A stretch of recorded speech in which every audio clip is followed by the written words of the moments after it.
Hey fan peeps, this is your podcast host Kunal here. I started this during the pandemic, and in this podcast I discuss my nerdy thoughts and hobbies with you, with the occasional special guest. From anime to Zeppelins, we talk about it all.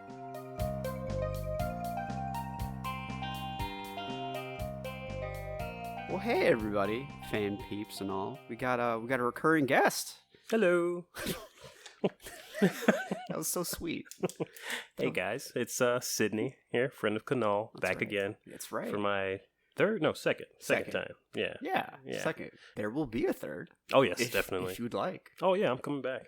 Yes. I'm coming back, yeah. Back from the past. All right. Samurai Jack. So a week ago, literally to this day, actually. Oh yeah. We're recording this on 10/23 Mm-hmm. of 2022.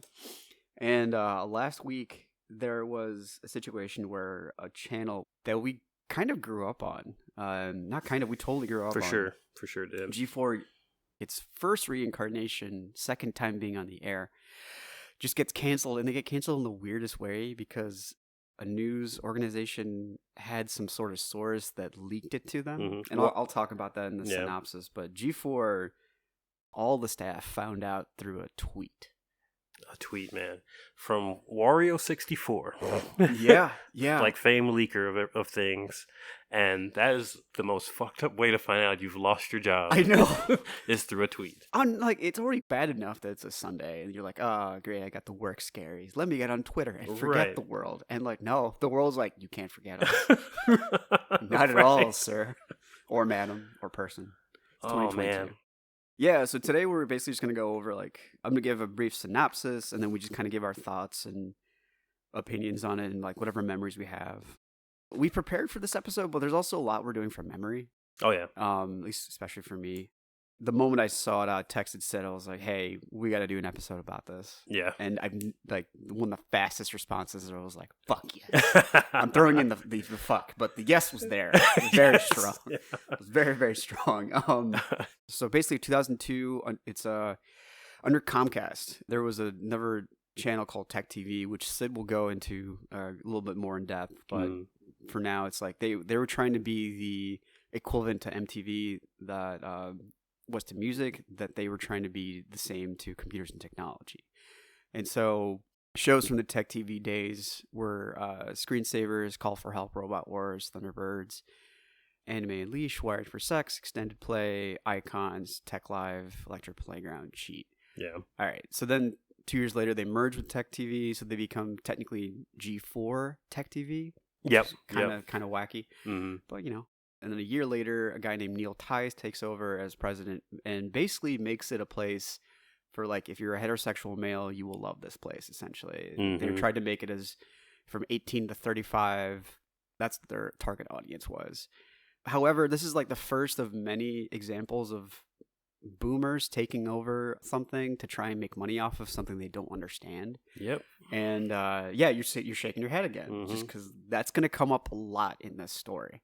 In fact, the previous chairperson was from Disney. So already a setup where it's they don't know what they're doing with specifically this target audience. Yep. So yeah, it was actually pretty good for those 4 years. 2009, however, was when a lot of the original content was beginning to be cut back and reduced. And for me, I was in high school I graduated in 2010. So this was nearing the end of my high school. So I had actually seen a lot of my formative years watching G4.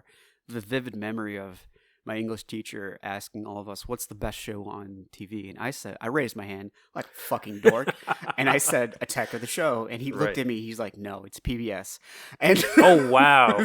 Wow. And I'm like, okay, I can't really have a comeback for that. So sure. Sit down and shut up. Basically.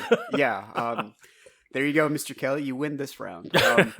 And then 2009, I was, the term is falling junior, but rising senior, essentially. It was the second part of my junior year. It was when a lot of the content was being cut back and reduced. So all the original shows. And then 3 years later, it basically becomes two things that make me very nervous, which are cheaters and cops. That's just what it became. And every time I remember tuning in around that year being like, okay, it'll change. It'll change. And it basically became very disappointing at that point. It was essentially became, if you grew up on cable TV, like I know you did, Sid, it became like the Superstation. Yes. Oh my God. TV or like Spike TV. Yes. Yeah. Yes. Callbacks there, right? Oh yeah. And if you were, at least where I grew up, it was like Spike TV was 73 or 72, and then G4 was 75. And then I just remember it just being like, every time I come up there, I was like, Larry, open the door. Right. I know what you're doing there, Larry. And then you just see like this magnifying glass and a heart and like a cut in the middle of it. Oh my God. And then the number one would be cops who's like, police, open up. And I'm like, this is just sad. There's nothing technological here. No, or the boring cop interview, like they're in the car. Oh. It's like, yeah, we patrol here all the time. Blah, blah, blah, blah. It's black people over here. Yeah, blah, blah, blah. Yeah, if they're doing crimes. We got some amigos over here. And like, there's the dude holding biryani. He's like, what are you talking about? Right. He's very confused. It officially dissolves in 2014, which is super sad for me because that's when I graduated college. And then one of the things that it really launched was the career of Olivia Munn. And now she's has the most beautiful baby boy with John Mulaney. My God. Oh, yeah. Wow. Yeah. So then, like, we have 6 years of darkness, followed by a good old pandy, which is short for pandemic. And in the 2020 pandemic is when they announced the relaunch of G4. In fact, Lance even mentioned it during one of the earlier episodes. I believe it was the Civil War episode that he mentioned it. And because of that, they were all gearing up and everybody was like excited. For example, Ron Funches is asked to do like kind of it's like the equivalent for like a soft opening for a casino. Yeah, basically it had like a skit, like holiday show basically where they were having Thanksgiving dinner in quotes or whatever. Very, very big. And they brought out all like the like heavy hitters from the like original G4, and it looks like they brought everybody out of a closet and like dusted them off, and everyone's just sitting there like very confused and like scared. They don't know what's going on. Yeah. But it has a bunch of like heartfelt moments where they like go back and talk about like the old shows and things like that, and then they'll cut with some crazy thing to like once you're in the fields they like cut in with some crazy wacky like gimmick or something. And it was just good to see that like you said, like 90% of the cast was there. I think one or two had commitments they couldn't leave. But like Kristen Holt was there. Everybody was there. And it was just really cool to see, especially like no matter what, their chemistry was actually really good. Yeah. And for the most part, from what we could tell from our standpoint, everyone pretty much got along with each other. Yeah, for sure. Which was really nice to see. So then that happens. They relaunch it. A couple of the original staff members are there. And honestly, they just kept on getting like heavy hitters. People I had heard about and people I had never heard about. I was surprised they called Kasim. Kasim was a big surprise. Yeah, I had no idea. I didn't actually know about Kasim at all until he hit G4. Okay. And I like learned like, who is this dude? Like, he has a like strong personality. He's a very strong personality. Oh yeah, but he's like the nicest dude, but like just hilarious. He's like, the first time I ever heard about him was in like, I was in college and one of my friends at the time was like, you should look up this guy called Kasim G. Super raunchy.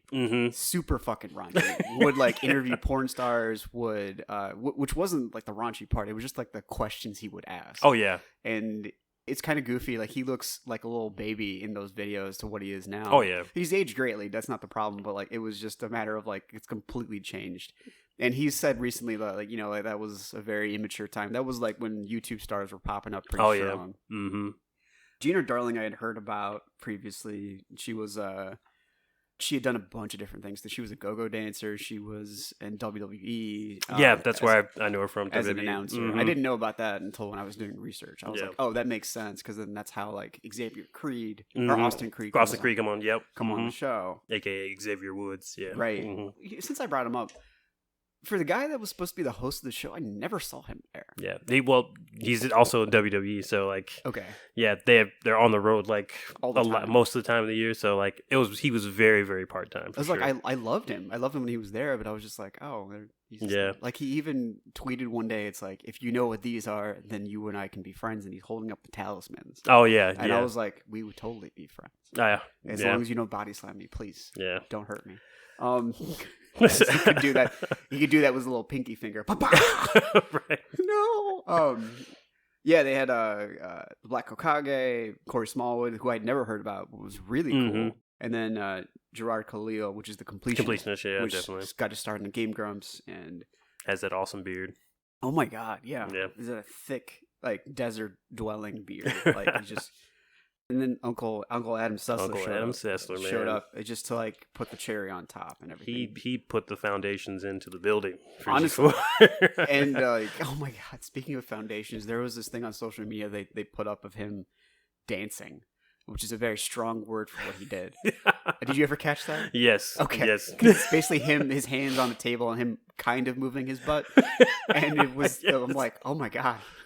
He's like, that's all I got. I got like a bad back. He's like, that's all I got. Leave me alone, children. You're right. That actually is a really good point. He does lay the foundation for a lot of So yeah, I got to all those people are there, and like it has a rhythm going for a while, and they were showing like you could watch it on Comcast. I was primarily catching it on YouTube, and you could watch it on Twitch. You had other options to watch it. Right. The only issue is that they were kind of moving people through like a whole revolving door. Oh yeah. Every time I'd look up, oh yeah, that person left. I was like, they've only been in the show for like 6 months. And then I was like, and then once I saw Kevin Pereira left, and I think I saw you on social media. If you ever follow Sid on social media, it's a joy for me because he's staring directly at what he hates the most right now, which is the PlayStation 5. Fucking Sony box. Oh my god. In one of our texts, he's like, "Oh, your PlayStation. I mean, your PlayStation." Yeah, but he admitted briefly. The haptics are great. The haptics that he was like even may have considered at one time or another of purchasing one. Yeah, but we'll see. Yeah, Cobra Kai could also join the good guys eventually. Stranger things have happened, no doubt.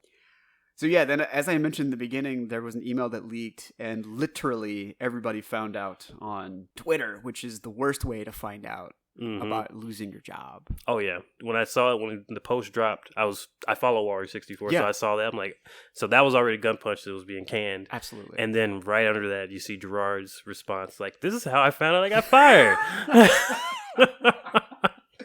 Which that tweet just went up in popularity. Oh my god, yeah. It's like, that's so crazy they did him dirty like that. That's just so unprofessional. Yeah.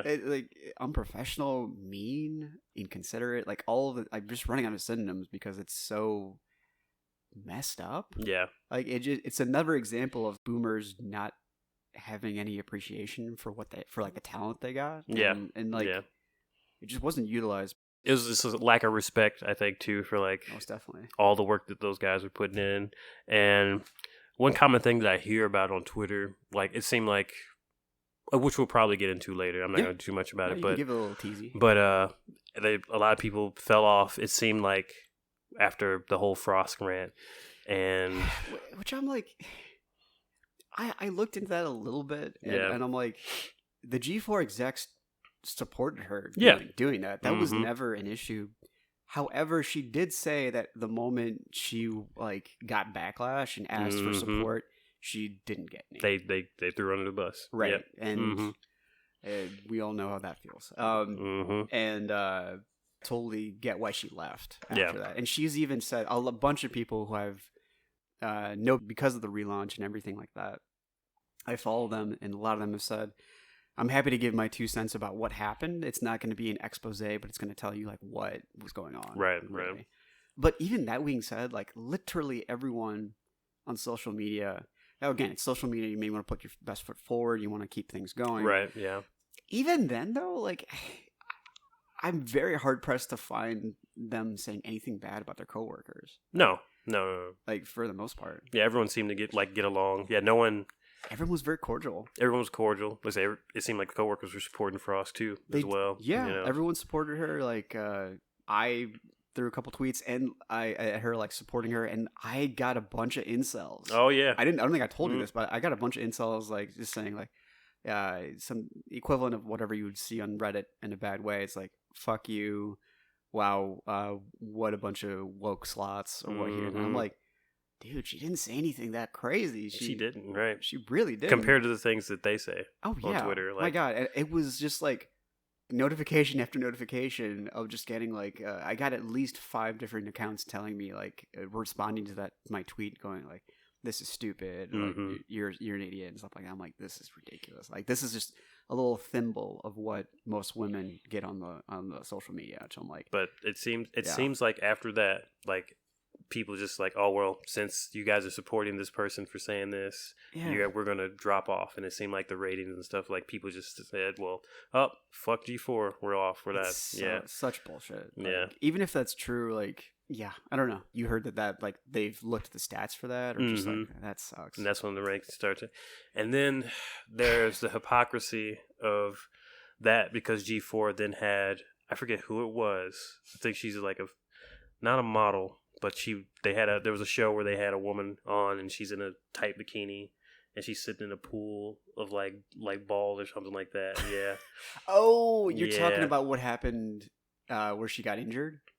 No, she didn't get injured. Okay. This is a whole like stupid segment, they do like comedy wise, and it was a woman in a bikini. I forget her name. I'm sorry, but yeah, she's in a skimpy bikini and like getting prizes or something out of a pool or something, and it's like it's contradictory. It's completely contradictory to what Frost was talking about, where like women who are on the show don't exist just to like sexually gratify you on TV, and like G4 went ahead and did that right after. That's not very well timed. Okay. Yeah. So that's okay. Yeah. Okay. So it was such a hypocritical thing, and everybody's like, "Oh, really?" So did not make them look good at all. No, for sure. No. Okay. Yeah. That's a bunch of. That's horrible. I got no words. Yeah. Yeah, the talent was definitely there, and it was consolidated. It could have been a powerhouse. I saw like clips and stuff of the facility they had. And it looked like a facility that Google would have. Like it looked really high quality, and it's just really sad to see that happen. So that's basically the synopsis I had. At this point, I'd like to talk about just like lasting memories from the old G4, and I'll extend that to Tech TV as well. Oh, for sure. So why don't you get us off? Well, I'll go back even farther before Tech TV. Damn. So like 97, 98. It used to be called ZD TV. Okay, yeah. It's like Z and D that came from. It was like the first letters of the last names of two rich white guys, whatever. Sounds familiar. But yeah, they all. But it just covered all tech. So like, it was essentially they had like a show that was like 9 hours of like just tech related news. Okay. Which I think got consolidated into Tech Live, and it became like Tech Live was like an hour section of like technology and all that stuff. Okay. But that's back in the day. That's when they had GameSpot TV, which later became Extended Play and then X Play. Okay. And I think Adam Sessler hosted that by himself, and then later in Extended Play he had another co-host, Morgan Webb. Before Morgan Webb, there was another woman. I forget her name, but yeah, after that she fell out, and then they got Morgan Webb. That's nuts. Like, you were not kidding when you said, like, he sets the foundation. Literally, for this story. He's one of the oldest. He's like fucking Tommy from Power Rangers. Oh, yeah. At this point. Exactly. The team leader, essentially. Right. But I think so. I started watching Tech TV when I was watching cable, like in the late 90s, like 98 or whatever. That's when I called ZTV. And our cable company, for some reason, was picking that channel up. We weren't paying for it. But, like, it would pick it up. It would be very fuzzy as hell and all that stuff. But I'm like, oh, video games on TV. I got to catch Adam Sessler's GameSpot TV. And I was watching that. And then eventually we moved to a different cable thing. And then later in the years, like when I was in middle school, early 2000s, that's when I got into it. Was Tech TV. And I used to watch Call for Help. I think I remember. Used to be on there. Yeah. I watched the Screensavers with Patrick Norton, and then Leo Laporte. Okay. Back in the day, and that's back in the day where people will actually call in on their telephone, their landline, and call into the show about problems with Windows 95. Like crazy times. Oh my gosh. Oh man, good times. And I think Leo Laporte, he still does a similar show, I think, online now or whatever. So, yeah. But he's still looks the same, still gray hair dude, doesn't age. He's just got gray haired and just stopped aging. But was Tommy Tallarico on that? Tommy Tallarico was on Extended Play. Okay. Yeah, which was cool. They covered a whole bunch of stuff with the industry, not just like they would cover like how music was made in games, of course, because he does music and video games. Yeah. But like they would talk to like developers, animators, and things like that about games. They would go to E3 back in the day. Rest in peace. Oh man. Yeah. Electronic Entertainment Exposition. Him and Victor Lucas. Electric Playground is still going on as well. Victor Lucas is doing it, but aren't they like they made their own video games literally? Or yeah, Talarico did. He's doing. I think he's doing it separately from Victor's. But okay, there's apparently some issues with that video game console thing. I think that Tommy Taylor, he's been like, I don't know if it's like legal issues, but people have been complaining about it. Oh really? Yeah, and he's kind of lashed out at some YouTubers too about it, but.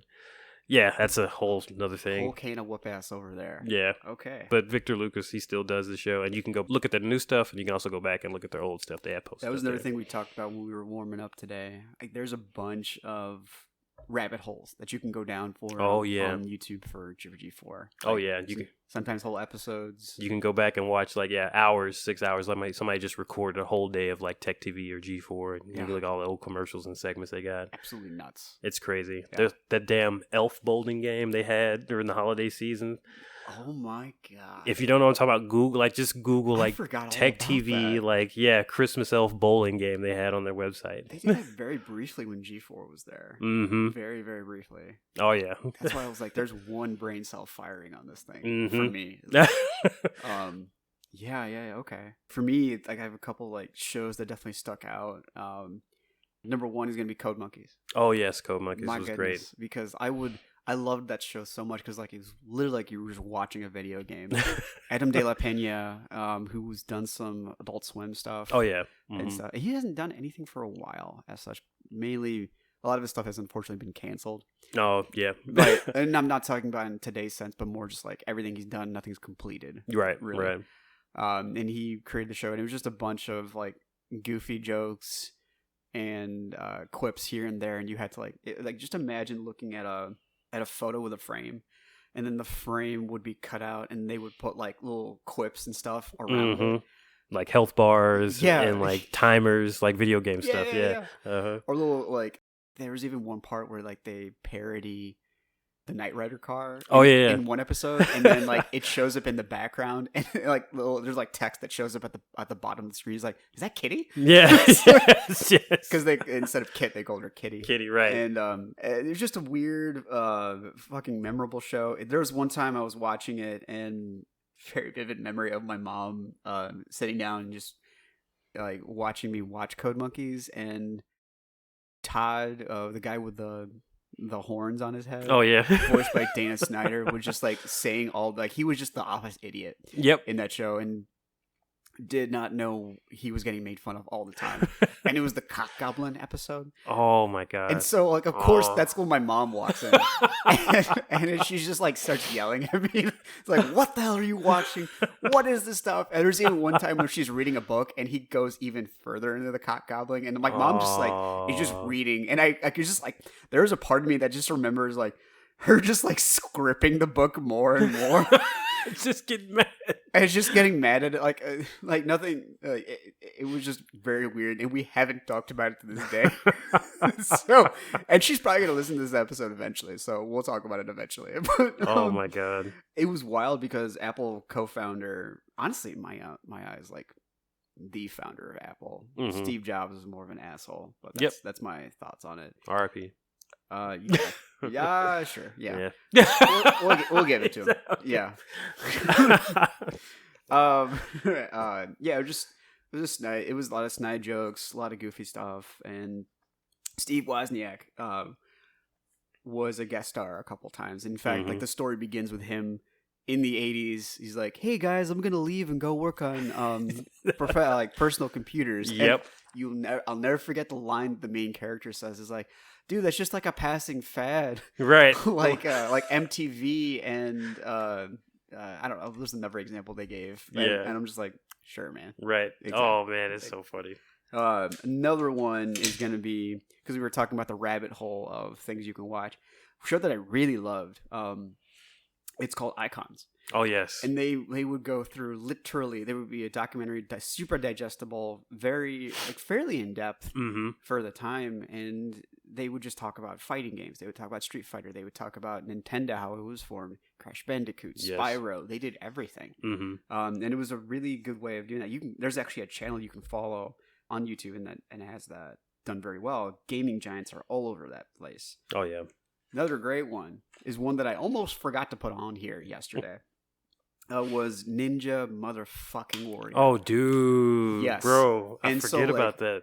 I try not, I turned 30 this year, but I also try not to be an old man about everything. But back in the day. Oh, yeah. Oh, boy. You know, my friend, the Ninja Warrior today is nice compared to the ones that they did here. So, Midoriyama, which was weird because I talked to one of my friends who was taking Japanese at the time. He's like, they should just call it Midoriyama. I was like, what do you mean? He's like, apparently Yama means mountain and Midori just means green. So Green Mountain. Green Mountain. They got it covered. But like every time they would do like the intro in Mount Midoriyama. And only one will prevail. And, right. And become the Ninja Warrior. Man. And so there was a timer. You had I think 90 seconds to finish the entire course. There were 3 or 4 courses. I don't remember for sure. Yeah. Big guys that I remember playing are like Mr. Ninja Warrior, the Captain Nagano, who was just Nagano, had the dude was jacked to the nines, but was nimble as a motherfucker and always had a smile on his face. Then there was a guy who owned a gas station. And he trained you around. He trained me around, and he didn't make. He also injured his shoulder pretty badly. I remember that. Yep. What do you remember a whole lot? I remember it's just I know certain specific people, but I also remember I think more the different diversity of people that would compete. You would have porn stars, athletes, trash guys, school teachers. It was just a grocery store clerks. It was juggling champion was on there once. Yeah, it was just so many different random people that would come on and compete. And some of them would do better than you think. Yeah, you'd some of the athletes wouldn't make it, but the damn bagger at the grocery store would make it all the way to the end. It was crazy. And then literally everyone would die at the warp wall. Yeah. God. I say die in the terms of they just fell into the water. And the moment you touch the water, you're disqualified. Yeah. Yeah. So that was, and it was done in super humid heat. Oh yeah. And it's insane.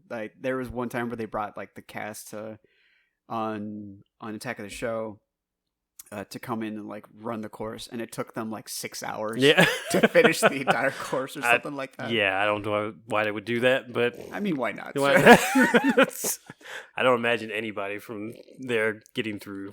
Oh my gosh. And I have a lot of vivid memories of watching that with my family out in we used to live out in West County. We used to all get together and kind of watch that happen. That was the only sports I would watch. Oh yeah. Back in the day.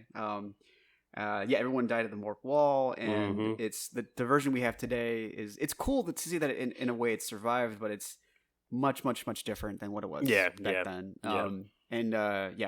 One of our fans that listens to the show has actually competed a couple times on there. Nice. Yeah, because I know they did that tour. They used to come around the city and you can compete. And a lot of armchair people I could do that. I could do that. Get up there. Yeah, you don't have the upper body strength. Sorry. No. Yeah.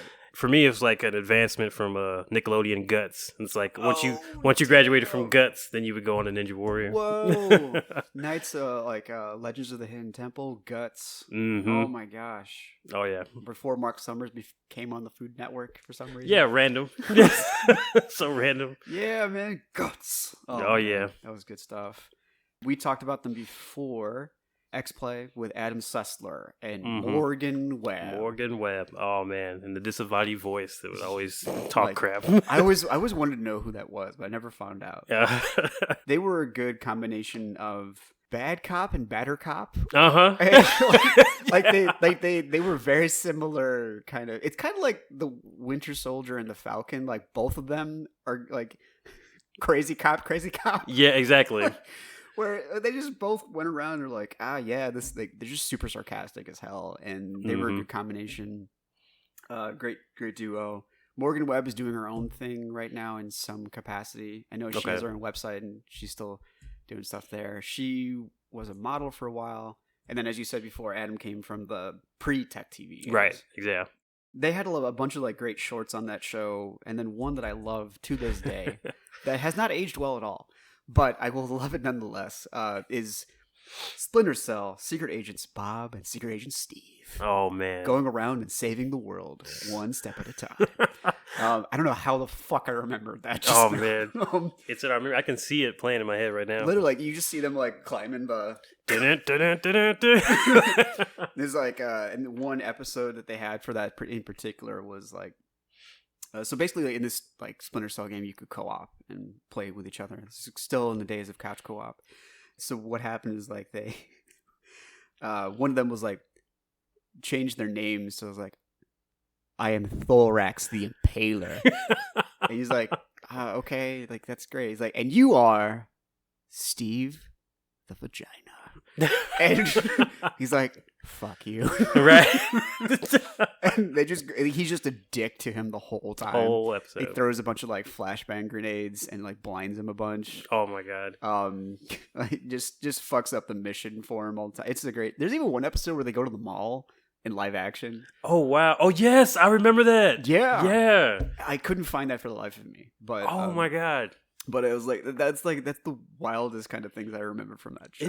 It was in the style of like the Rooster Teeth, like Red versus Blue, yes, type of stuff, and nearly identical. Yeah. Oh yeah. Yeah. And I wonder. I think that was that Chaos Theory? Splinter Cell Chaos Theory, where you could do. I think it was. Yeah. I think it was, and I never played it, but I've seen clips of it. I played the later Splinter Cell games. But the Chaos Theory is one of the like classics. It was really good. It still holds up. Yeah, it still does, and I love how I just love the co-op ability. That's just cool. And then definitely like you, as I said earlier, although my English teacher from 9th grade disagreed, Attack of the Show, man. And they just did. I love how they just did like they told you about, they reviewed technology, they tested technology, they talked about video games. This was our daily show for nerds. Oh yeah, Kevin Pereira and Olivia Munn, who knew nothing about technology and even like has admitted that on many times. Like G4 basically got her for eye candy. Oh yeah, definitely. 100%. And that's what I love about the show and the lasting impact of it is like and I'll talk about this a little later, but they embraced the bullshit in a lot of ways. And the later incarnation really took that and used it for their own, which was great. But there's a couple of like great sketches. So like Olivia and Kevin actually had really good chemistry, and they mentioned that in the Thanksgiving special. Yeah. There's a couple times where I remember like very vivid memories of like Kevin trying to convince the producers to get a wild pig for one of their sketches, and the moment he gets it, I remember him being on air and just going like, I immediately regret this. I remember that clip. Yeah, man. Because I think it ran off and everything. Yeah. They had to catch it. Because it's a wild animal you put in the studio. And then there's also like, which was huge, and I didn't realize it was actually in G4, but I do remember it happening live. Brett Ratner, that was producing his movie Tower Heist, and this is before, well before the Me Too movement and everything. Yeah. He basically came on there, and I can't tell if Kevin's definitely like did not expect things to go this way in the interview, and he was trying to, like, I think just trying to keep things, trying to steer the boat like a little as best as he could. Yeah. Because like he was just like, oh god, this is awkward.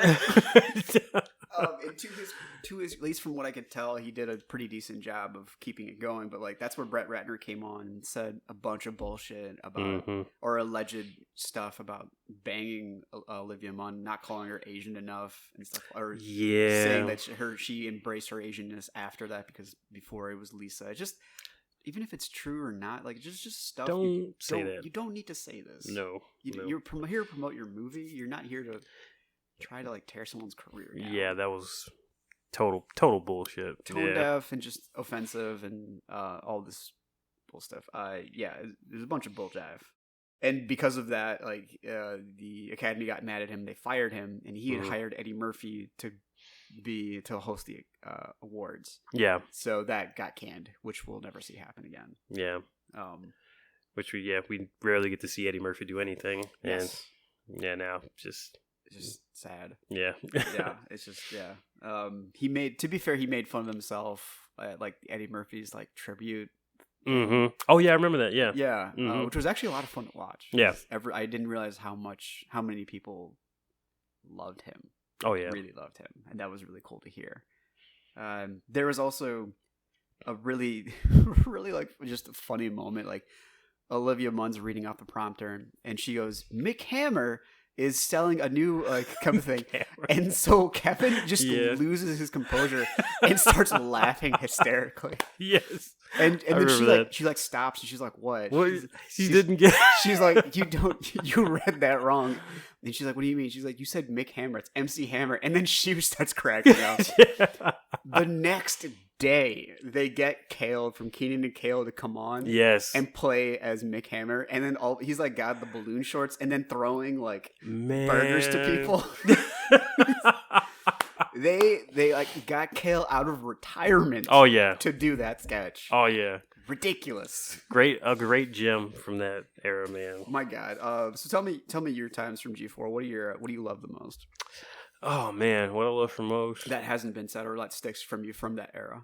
From the era of G4, I think overall, just being like a place where nerd culture and like video games like were celebrated like on a network television was great for me, because like there's lots of good stories and stuff in video games that like makes video games an art form, and it was nice to see that other people across the country like celebrated too, across the world celebrated. It makes you feel like you're not alone in that, because like you said a very beautiful point that I want to add to. Mm-hmm. I remember talking to a relative. I don't want to out them or anything like that, but like they were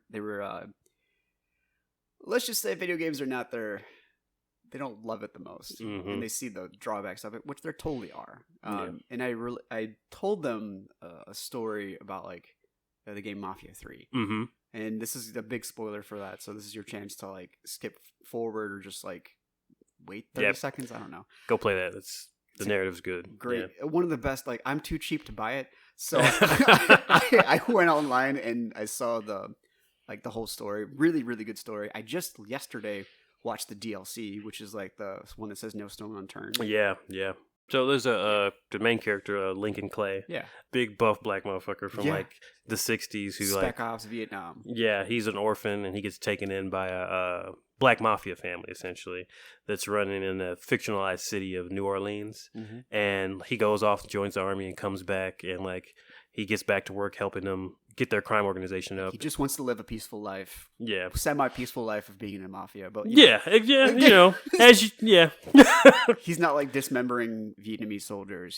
He's just trying to like work with his family. He just wants to run hooch and like hang out with his family. That's all. It's not a bad thing. Or rob banks and stuff. Yeah. Just mundane stuff. Like good criminals. Yeah. But the basically his crime family is trying to get in the good graces of this gigantic like white mafia family in New Bordeaux, and they're trying to like work with them so they can come up, but the white mafia family's not having that, so they basically like betray him. Even in crime. Nope, you're still black. Sorry. So bye, you guys. So like they do a heist. Everything goes well. They make it out by the skin of their teeth, and then they go back to their the bar they own and celebrate. And one of the guys from the white mafia family basically like sets them up, and they get betrayed.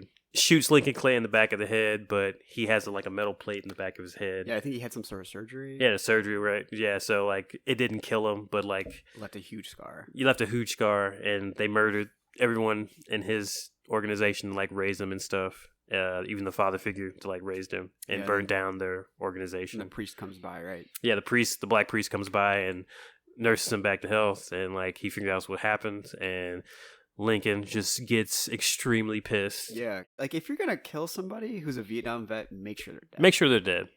Because I mean, I heard something that said like if you're in Vietnam for a week, you need therapy for the rest of your life. Yeah, and it's considering he's a Spec Ops guy, which means he did some fucked up shit for us. I've heard some fucked up stories from some vets from that era. Oh yeah, Yeah. should have made sure he was dead. And so like an important thing to know is that like after this section of the story happens, the rest of the story is told in the past tense. Yes, it's like a documentary style. So like you're getting a commentary from an FBI agent who's like going back through the case several years like in the future, like going back several years later, and like saying like, you know, oh well, what alluding to like events that are going to happen as you play through the game, and it's you really have good. Different choices you can take as it goes on. But when I was telling her this story, and then specifically, and this is the spoiler portion, is like you find out that because there's this dickbag character, but god damn it, is he so entertaining. Donovan is a CIA agent who worked with Lincoln back in the war and would supply intel and vice versa. So he helps him get back. You find out at the very end the reason why he does all of this is not out of sense of, well, it isn't. It's 50% like, well, let's say about 30% camaraderie, 70% jingoistic patriotism. Yeah. For the fact that he was able to tie down this assassination of his family and the crime family that you dismantle, basically, with the Kennedy assassination. Which just gives me goosebumps as soon as I say it. Yeah. And he's like, the mob wanted JFK dead. You helped him out with it, and your name showed up a lot on these papers out here. And the dude takes out a 45 and just mows him down right there in the courtroom. I'm like, yo. And as he's walking off, he like swings his gun around, like, and then he goes, and then he goes like, and I'm coming for the rest of them. And keep in mind, this is being like recorded on national television, right, or something. And then the entire rest of the staff is just like, what the hell do we do, bro? So, and the moment I told them that story, they're like, oh my god, I had no idea they did stories like that. I'm like, yeah, that's because you only hear the beep boops in San Andreas. Exactly. And that's just one game, which. Narratively, it's great. It's not the best open world game by far, but it's a good narrative. If you just play straight through the story, it's an awesome game. But yeah, there's hundreds of games that have great stories. Yeah. Just like there are movies that are just like you watch when you're high or drunk or with friends goofing off. And then there's movies that you're like, oh wow, this is a masterpiece. Like this is something we got to like break down and really enjoy. Exactly. There are games like that too. Yes, they pay like game studios pay for writers. They pay for like every time. I've said this a billion times on this cast, but like every time I'm playing music for my parents, they're like, "Oh, this is great. What's this from?" I was like, "It's from an anime. It's from a video game." They're like, "Really?" I'm like, yeah, they pay orchestras. Yeah, they pay like studios to come and play for them. Like, how much of the Splinter Cell soundtrack has been done so well? Oh yeah. Mass Effect, Mass Effect's a great example. Halo, like they've. Oh my god. Yeah. The video game orchestra, right? There's a video game orchestra that like tour that goes around like once a year. I know they did Zelda. They did Metal Gear Solid. Oh yeah. What's cool is that they play it while they show you a video, and they just cut the audio, and then the audio that you hear is the orchestra. I think they did the Snake Eater, Metal Gear Solid 3 Snake Eater, and they had a woman sing on stage. I'm like, bro, that beats any James Bond. Oh my god, that's exactly like it does James Bond better than James Bond. Yes, exactly. Video game. Like that's what's so nuts about the whole thing. But yeah, that was a bit of a tangent, but that's an important tangent I wanted to talk about. So any other memories that you have from the old G4? I love X-Play. I love when Adam Sessler was like the butt of the joke. Like, oh my god, every episode he knows it and he embraces it. He owns it. It was good. I always looking at games and I review them like I give that a 4 out of 5. Like I was thinking about this. I was prepping and watching him like do his reviews and everything, and the way part of it is comedically done. Like, I was like, I give it a 4 out of 5. But there's something so poetic in the way he talks, and he talks also kind of like a newscaster at times. Yes. Like I heard he was an English major. Oh, that makes sense. Okay. It makes a lot of sense because like his analysis is so good like that. And then I started seeing like, oh, that's why he's so witty. That's why he's able to do all of these things and break them down so well. Him defending, I believe he was on Fox. He was CNN or Fox News back in the day when the first Mass Effect came out. There was a whole thing about the sex scenes in the game. Oh yeah, I think I heard about that. And he came out and like they had like interviewed him and like he's defending like it's an art form just like anything else. Yeah, like this game is not meant to be played by children. Like no one said anything when Nip Tuck was showing shit on channel, exactly like FX. Yes, but, like that's totally fine if your kids watch that. Yeah, like yeah, okay. Right, but the video game somewhere it's like, oh well, they can't do it. It's still still to this day, people think video games are just toys as opposed to forms of art. And I think Sessler said it the best: is like they see game, and immediately your mind goes like, oh okay, that's a chill thing. That's a chill thing, right? It's a children's thing. It's a child's toy. It's kind of similar how they look to anime. They're like, oh, it's animated cartoonies. It's like. I was like, you have, like, watch Akira. Right. Watch Ninja Scroll. Guts. Like. Oh, my God. Gutsy. Yeah. Yeah. For those, oh, my God. If you ever. Berserk. I need to get my composure after that one. Because, like, Sid is talking about the main character from Berserk. And don't even YouTube it. Go on Wikipedia and look at the synopsis. And that'll be enough for you. Yeah. After watching that, you have to watch, like, a lighthearted action movie. You have to watch like, Barney there's something, after that like shit. something lighthearted. You have to watch Mr. Rogers. You have to watch Barney. You have to, like, just eat a bunch of animal crackers. Like, right. I don't know what you got to do. Schindler's List is more happy Oh than watching Berserk.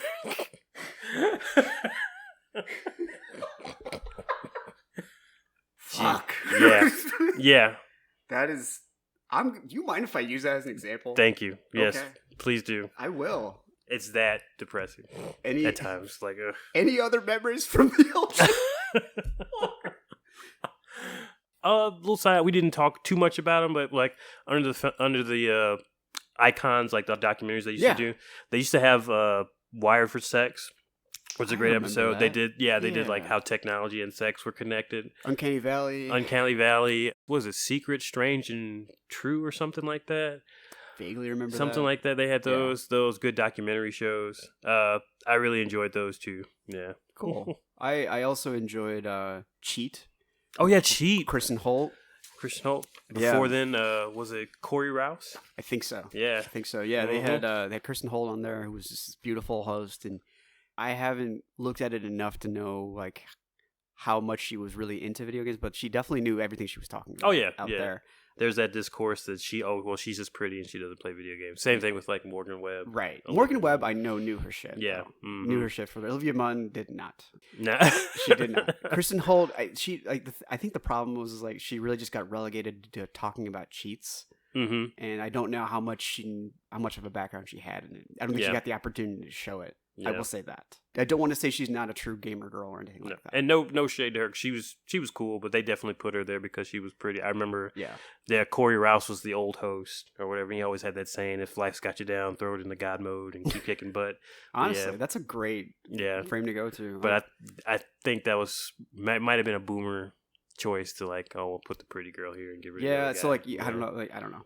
Yeah. I don't know enough. Don't want to. Yeah. Exactly. I don't want to throw any shade on that. Yeah. So from the new G4, this section, I to be fair, unfortunately, I didn't watch a whole lot of it because it was primarily on cable, and if they had just pushed it to YouTube, they did push stuff to YouTube. I feel like they needed to pour more money into that. They should have just did. It should have been more on YouTube than on cable TV for sure. It made no sense. For the fact that it was on cable at any capacity in cable TV. Yeah. Like when they record new shows while it was live on TV, they would also do live feeds to YouTube and all that stuff, so you could watch them simultaneously or whatever. Yeah, but it shouldn't have been so much involved in like the cable TV, and that was they probably had to do it because it's the money. I'm sure they were getting funded. It's still under Comcast. So that was the catch. Yeah, and they had like I think 200 people on staff or something like that. Yeah, something like that.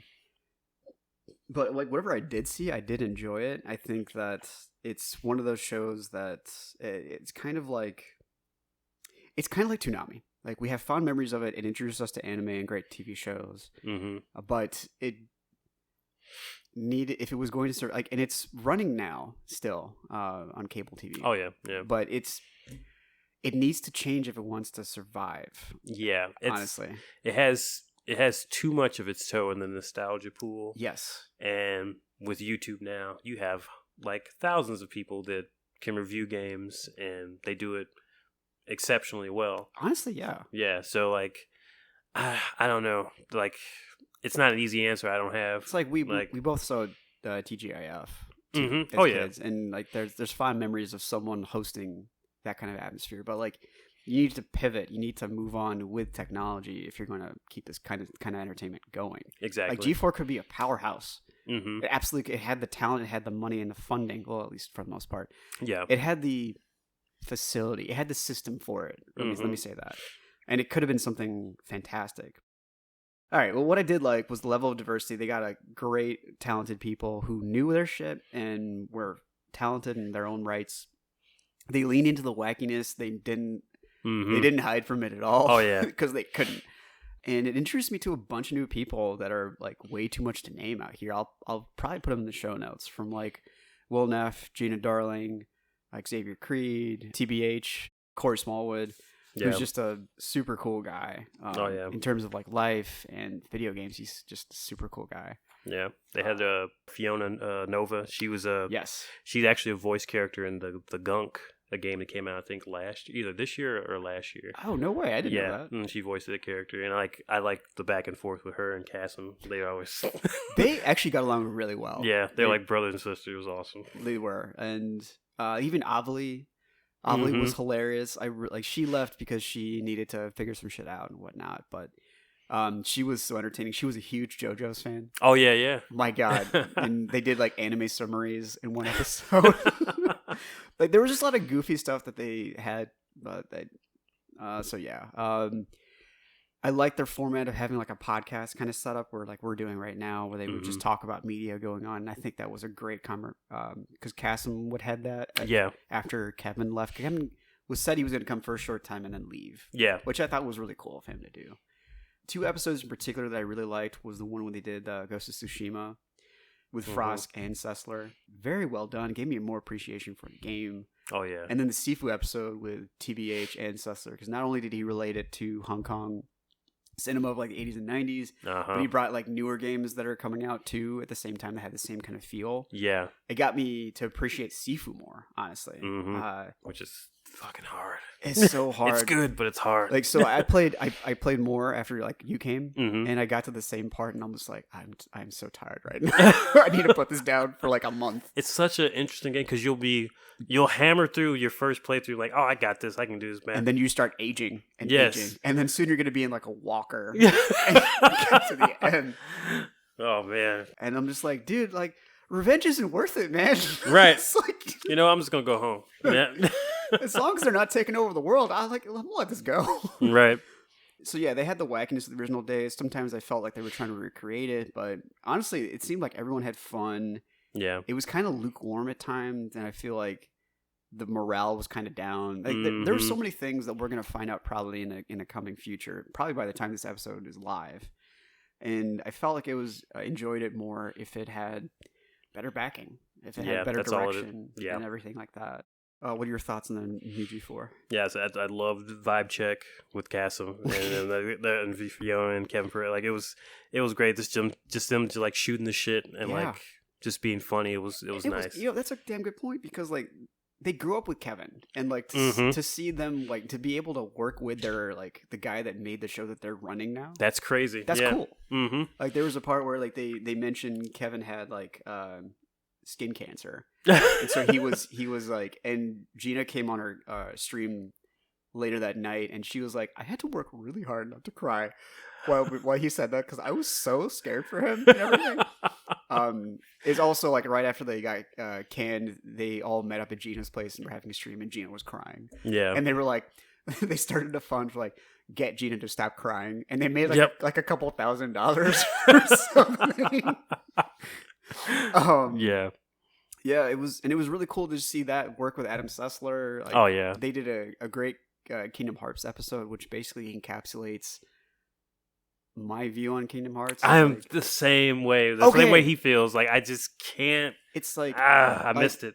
Like The exact words I was going to use. Like, I missed the train for it, Yeah. and I'm too old for it now. Yeah. Like, and the story just, like, I've asked people who grew up playing Kingdom Hearts, and they're like, I don't really know how to explain it.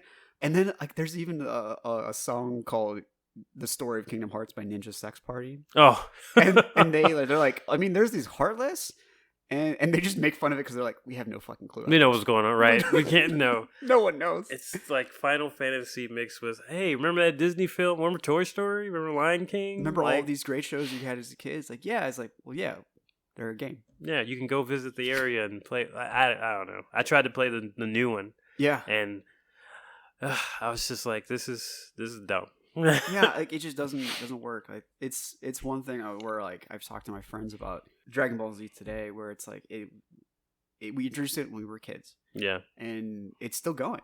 Mm-hmm. Just nuts, and they're still making movies, and I'm happy to see that. I'm happy to see part of my childhood there, but like they're running out of shit. Yeah, and like you can't just make more power levels. Toriel, he's just like, oh, I'll just keep writing. I'll keep writing. You pay me. I don't give a shit. Which I don't blame him for, because like, get that paper. That's all I gotta say. But it's also the point where like the ground beneath you is running out. Yeah. And like, okay, sure, like the whole adage of like, well, you're no longer a kid. This is made for kids. I was like, okay, fine. Yeah. If that's the case, fine. But there has to be a good balance of that. Like, there has to be something where. Like Pokemon, I can't really watch anymore because that was really just built for kids. Mm-hmm. But Dragon Ball Z is all about having a journey and trying to get stronger with your friends. I think that's like a more of a lifelong kind of journey. Yeah. At least, what are your thoughts? And remaining a good person, at the end of the day. And yeah, I don't know. Now it seems like I will say, because I haven't really watched any of the new stuff, but from some people have told me that it's the story's like better written and it is all that stuff, but I've talked to people who said similar stuff. Yeah, the movie that just came out was they called shit out a bunch of stuff. The superhero one. Yeah, I recommend it. That's what I heard good things about that one, so I want to see that one. Yeah. And I remember they did the what's his name, Brawly.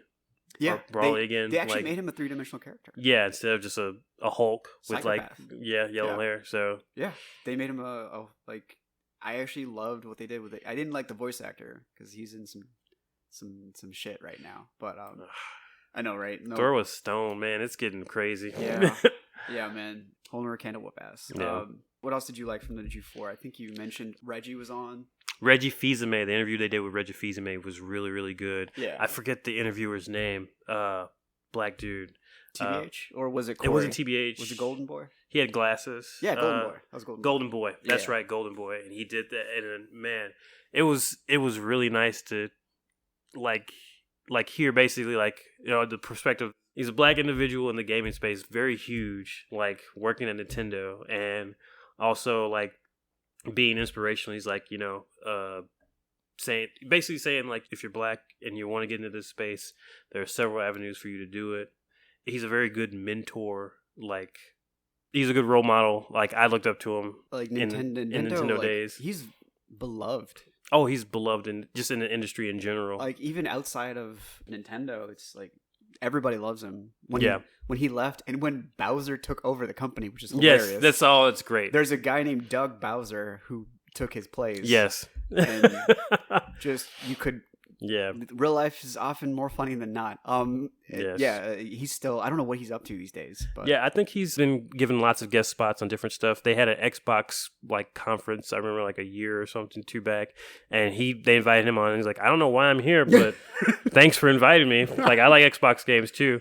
Yeah, that's cool. But yeah, the interview they did on G4 with him was really great, really inspirational.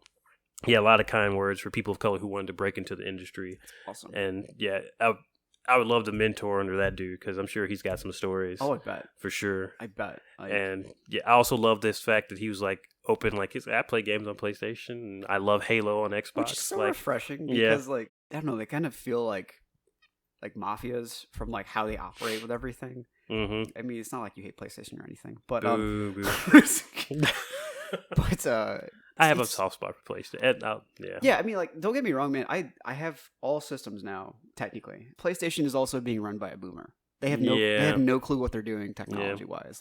Their security has hacked It's like every equinox, every like fourth quarter equinox, their security gets hacked. Like literally, I'm like, oh, okay. Well, I'm glad I don't have my credit card on there anymore. Yep, I got locked out of my own account. When I wanted to do something with my PS4 and make it my main PS4, so I could do something with it, I had to email customer support for them to like let me do that. Oh my gosh, it's the dumbest shit ever. It doesn't make any sense. Mm-mm. But they have some great games, and that's why I like you and me and the Yakuza series, which. Playing a little bit. Mm-hmm. We'll talk about that a little later. Which is on Xbox Game Pass. It is also on Game Pass. So if you have an Xbox, if you don't want to pay full price per title, hey, I support that as long as the game is getting played. I'm happy. I am reserved for that spot right now. But also before I forget, Def Jam. They did an episode. Of Def Jam. Yes, yeah. Because people that game has been like it should have been remade already. It's such a classic. It's a black game, which like I'm just gonna say it. That game is for black people. That is a black game. We have all of the dopest rappers in the game. That's right. DMX, Method Man, Redman. Oh shit! I didn't know Redman was in it. Redman's on there. Yeah, so many. Like, dude, I think Fat Joe was on there. Yeah, 50's on there. 50 Cent, was he on there? I don't know if he was. Was he? Was Nelly on there? It was only I think rappers under the Def Jam, but I don't think they were under Def Jam. But man, it was such a classic, and that game was carried. It had the physics engine from the WCW NWO Revenge, WWF WrestleMania 2000, WAF No Mercy, which is regarded still as the best wrestling game ever, and it used that combat style with just hip hop wrestlers thrown in. Not talking about the fucking Def Jam Icon game. It was all right, but it did something completely different. No one's talking about that. Gotcha. Talking about Def Jam Vendetta, Def Jam Fight for New York. Okay. Those games should come back, and they did a whole on G4. They did a whole thing about how the series was just awesome. Combat, the music, everything was great. Who was the guy they interviewed? I'm blanking on his name. Do you remember? remember? Oh my god! Like yeah, he was the one that he was a very famous rapper, rec producer, and they interviewed him and just like they did video chatted him from his home. And it was wild because TBH and another dude that were working the interview. Mm-hmm.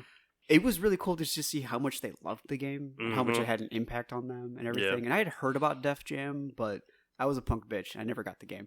Oh man! And like, yeah, I just never did. I feel like I would enjoy it if they made a remaster. Oh, they need to. They need to because the licensing is going to be an issue, but I'm sure they can do it. That's typically what happens with these games. It's part of the reason why I still haven't seen like GoldenEye come back, or it's supposed to come back soon, but since it's a Rareware game. I think it's this year. So separate tangent, but yeah. So that's coming. The original version is going to be on the Switch, Nintendo. That's going to have online multiplayer, but the remastered version is coming to Xbox Game Pass, but won't be on. There won't be online multiplayer. Okay. So it's weird. I don't know. Very messed up. Such a weird thing. I don't know why they did that, but yeah, they had some great interviews. They had some. I love this part where like they're doing that interview that we were talking about. Mm-hmm. And then TBH comes around the corner and goes, "Cookie, cookie, and just scares like half scares the shit out of the other interviewer. Yes, like what are you doing? And it made me I'm like, oh shit, I want to play this game. And I've seen clips of like gameology of people like martial artists reacting to Def Jam. Yeah, so they'll have people play it and they'll watch it, and it's kind of funny to see like Snoop Dogg pull out Shaolin Kung Fu and just like double palming somebody. Man, it was so cool. Or like rappers like when you get your special move, the blade build up the blaze meter, and you just scream, just man. And then like the destructible environments, like I know there's the subway level where you could just take your character and throw him into the tracks. That's like the most classic level. Oh yeah. And then the train to kill him, KO. Oh my god, that's like oh my gosh. Anything else that you remember from the new G4? Nothing sticks out, man. I'm just gonna miss it. Yeah. Miss the possibilities of what it could be. The Black Hogage's professor character he did when he would talk about beloved franchises that like went to the wayside. Like he did the one about Jade Empire, how BioWare hasn't made a sequel yet, and it's underrated. Yeah, that was pretty hilarious. He was really I feel like he was leaning out of his comfort zone to do something funny and just wacky. Yeah, and I appreciate that. I agree. There was a lot of stuff that they did a good job. He's like, you could tell that these were fans of G4 that were coming to do G4. Yeah, and even he said, like, I knew this was coming. I read the writing on the wall, and I got the hell out. Yeah, he got out early. And I didn't. I'm like, oh shit, you left? I was like, when did you go? Yeah, he left. They did a whole episode for him. I think the last game he reviewed or they talked about was the Budokai series. Oh, Yeah, Dragon Ball Z Budokai, which he doesn't like. He doesn't like Dragon Oh. Ball, but they was like, he's like, really, this is my last video. He talks about it, and they all come out and like, wish him Aw, good luck and all that's that actually stuff. really nice. Yeah. Yeah, the main thing I think I'll miss would be like the possibilities of what it could have been, and we don't get to see the other stuff that they was working on. Yeah, like Gina Darling, who knows games, who streams, is just a personality and was kind of the like lovably like the butt of the jokes. Like they meme, they memed the shit out of her. Like they on like following the G4 like Twitter account was hilarious because it was just like I think Xavier Creed ran it. Because it's like, yeah, I really can't see like what she said something about like not being able to see something, and she's like, and they go, it's because your big forehead's in the way. Oh, poor Gina. I know, but she's doing fine. She's absolutely doing fine. She's a beautiful girl, intelligent. Like she's reviewing games. She's gonna be fine. Like, oh yeah, no one's gonna fuck with her. And yeah, she really got along with most of the cast. She's been on Bobby Lee's podcast. Oh yeah, that's right. That's right. Like, I did see this, which is wild. And they talk about video games and streaming. Nice. Yeah, she's gonna be fine. Like there was a lot of personalities, and I'm glad I got introduced to because of that. Who I'll follow, like on social media. Right. Oh yeah, definitely. Once that dump of the tweet went through, like I started following everybody. It was like, okay, dude, I grabbed. I followed everybody's. Even like people that you didn't see on there, like behind the scenes. I tried following. I'm like, okay, just yeah.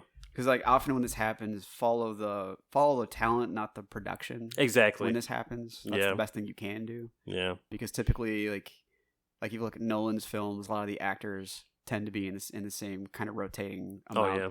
So like, okay, even if this movie gets canned, they'll probably do something else together. For sure. Et cetera, et cetera. They'll probably have guest spots or et cetera. They've all pretty much taken care of each other. But going forward, don't let boomers work with technology because they don't know what the fuck they're doing with it. Yeah. My God. It's just another example of them looking at something profitable and be like, yes, there has to be a balance of like, this has to have a return on what we've invested on. I agree. But just not properly using creativity and technology. Yeah. This is so disappointing every time. Yeah. You hire the talent, stay out of their way. They know what they're doing. Yeah. Let them create and make for the crowd that they're trying to get. Don't try to step in. Well, you need to do this. You don't know what the fuck you're doing. Yeah, you You obviously don't. Because if you did, this would have been successful. Yeah. Any other thoughts? No, just maybe. Hopefully, we can see like. No, probably won't be G4, but something nostalgic come back up again. Yeah, and like, I guarantee you, all these people will have podcasts, and most of them stream. Yeah, on Twitch, so you can follow them there. I'm sure they'll have projects going up. Like Gerard has the Completionist. There is word of him coming and doing a tour, and he's supposed to come to St. Louis. Oh, really? Yeah, I was actually going to bring this up later, but I'll just tell you now. Okay. I'm going to look at tickets, but I'll keep you posted. For sure, yeah. I'd love to see that guy. Yeah, me too. He's just a super nice guy. Oh, yeah. And on that note, that was G4. Thank you for the rise and fall, and then 6 years of black hole, and then the rise and fall again. Next episode, we'll talk about the fall of Rev 3 games. Damn, reference right there. Oh, yeah. Damn. Okay. Thanks for coming on, man. All right, no problem, man. Hey, fan peeps. Thanks for listening, and I'd love any feedback you have for me. Please follow the Facebook page, They Need a Hobby, and follow us everywhere, social media-wise, under the handle @TNAHpod. That goes for Twitter and Instagram, and one of these days, I'll be super popular.